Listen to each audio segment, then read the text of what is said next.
Coming in at number 1, this actually should come as no surprise.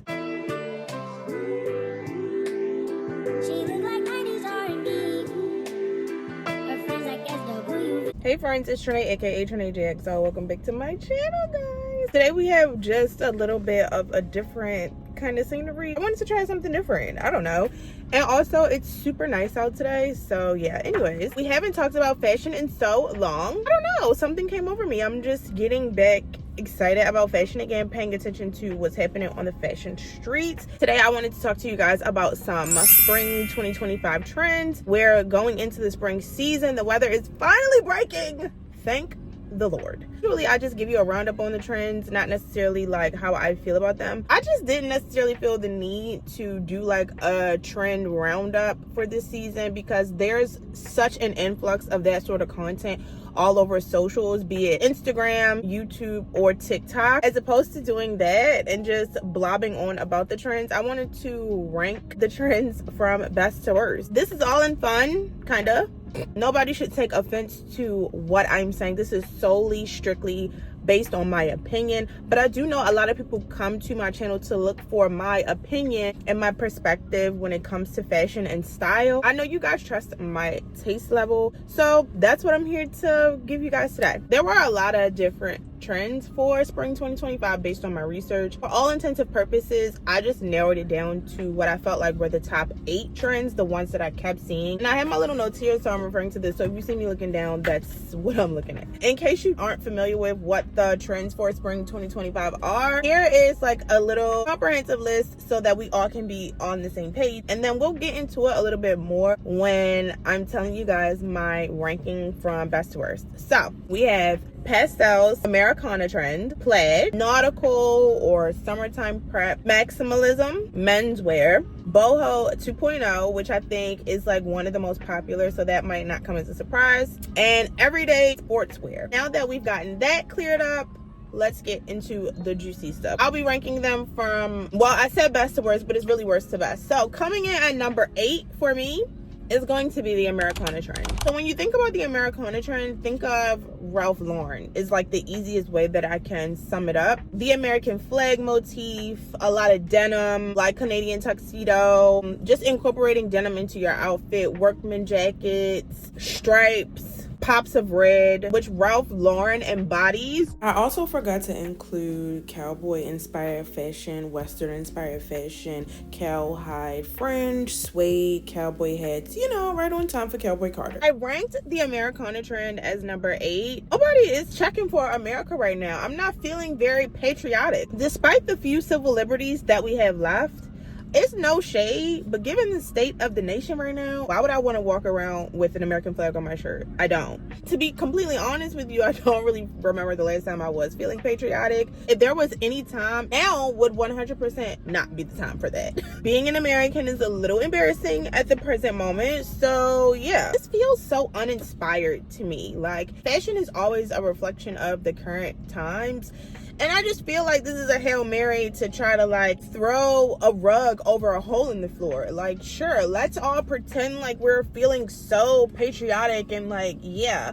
Actually, no. The State of the Union is in shambles, and I'm not going to pretend like it's not. So for me, Americana is going to be at the bottom of my list. Coming in at number 7 is going to be pastels. There are a lot of pastel colors that are trending. So like butter yellow, baby blue, like a soft blue, a soft baby pink. Green is really popular too, like a pastel green. A lot of brands are calling it like matcha or think like pistachio. I honestly am obsessed with butter yellow. That color's so pretty to me, but like pastels for spring, groundbreaking. And also, I'm a little bit shocked just because of the simple fact that the Pantone color of the year was like that mud brown or whatever.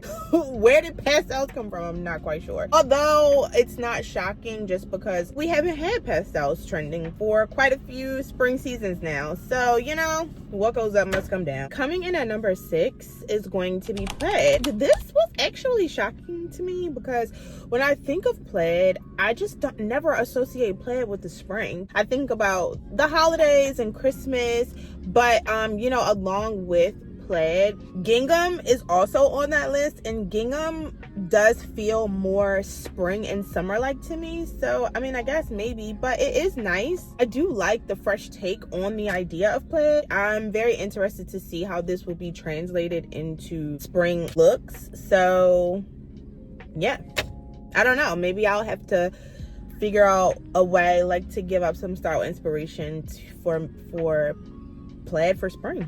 Okay, coming in at number 5 is going to be menswear, or like menswear inspired. I mean, not to toot my own horn, but like call me a little bit of a trend forecaster, because I was ahead of the curve. Like last year for my birthday, this is what I wore, and like, is this not, I mean, I participated in it before it was even a thing, you know? Some brands that really did this trend well this season were Sergio Hudson and Saint Laurent. Saint Laurent had more of like a 80s kind of twist, and I think that was more true to actual menswear.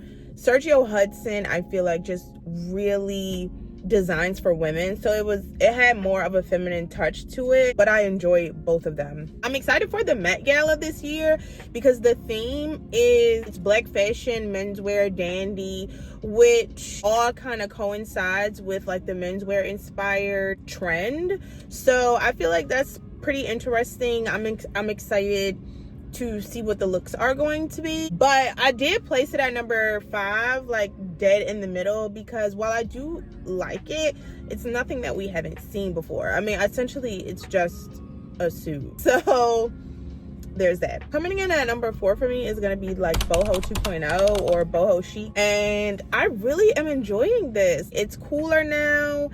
It's a fresh take on the boho trend. When you think about boho in the traditional sense, I guess, you know, it comes across more disheveled. I think boho originated like in the late 60s or 70s. If you think about American culture in the 70s, it was very free. Boho chic just to me doesn't read the same. I think the chic aspect is just much more like polished now. I think much more refined, and I like that. It's cooler, like it's just more my speed, I think, which is why I like it, how it landed itself at number 4. Of course, we have Chloe dominating, sitting at the top for this trend. You want to think like sheer flowy fabrics, ruffles, paired with more like streamlined and tailored pieces, like tailored pants or tailored jackets. Like just the way that the boho pieces are styled, they're styled in a much more polished and chic way. I enjoy a lot of the silhouettes because I love 70s fashion. This is just like a fresh take. Okay, and now we're getting to the good part. So coming in at number 3 is going to be the nautical aesthetic. I have seen on TikTok specifically where a lot of people are referring to this as fisherman core. No, the nautical trend is more summertime prep, coastal prep. This is not fisherman core. This is much more chic. This is at number 3 because, first of all, who doesn't love being on a yacht? Living on a yacht life, I'm all about that. That's so fab. The nautical aesthetic that's trending right now for spring 2025 is like old money on holiday. Old money was trending a season or 2 ago. This is like the summertime version of that. They're on the boat with the family for the summer, for spring break. Like, that's what this is. I had a pair of gold Sperry's when I was younger, and you could not tell me that I was not that girl. Coming in at number 2 is going to be the maximalist trend. I am by no means a maximalist. Minimalism was trending, and then the people got bored, and now the pendulum has swung in the completely opposite direction. I am here for the maximalist trend. The mixing patterns, give me the color, pile it on, because I have been so freaking bored. I'm at the point now where I'm just like, yes, the more the merrier. I am not a maximalist by no means, but I do think when it comes to like the maximalist jewelry, that's definitely something that I can get behind.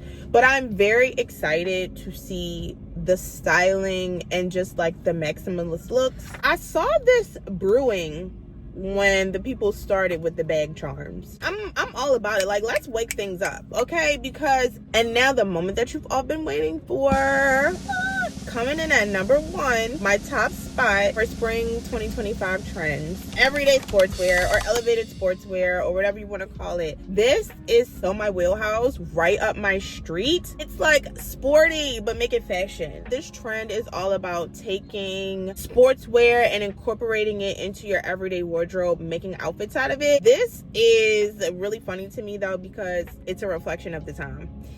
This is a cute way of saying recession core. Basically what's happening is they're like, listen, the people don't have money to shop, so let us maximize our closets. And I'm not mad at it, because that is a message that I push anyway, is for you to maximize your wardrobe. Yeah, let's throw on a pair of heels with the joggers. It's not necessarily athleisure, but it's more so of taking those sportswear pieces, those athletic pieces, and styling them and pairing them with things that you usually wouldn't, or like regular clothing items, like a pair of trousers or a pair of tailored shorts or a skirt or a dress, like styling them in that way. This is something that I do all the time. I'm here for it. If you are looking for some inspo, brands that did this really well are Ferragamo. You want to look to Gucci, and you want to look to Dior. I personally just love mixing masculine and feminine elements all into one outfit, and I feel like this is what that does. The masculinity of like the sporty pieces mixed with more feminine pieces. So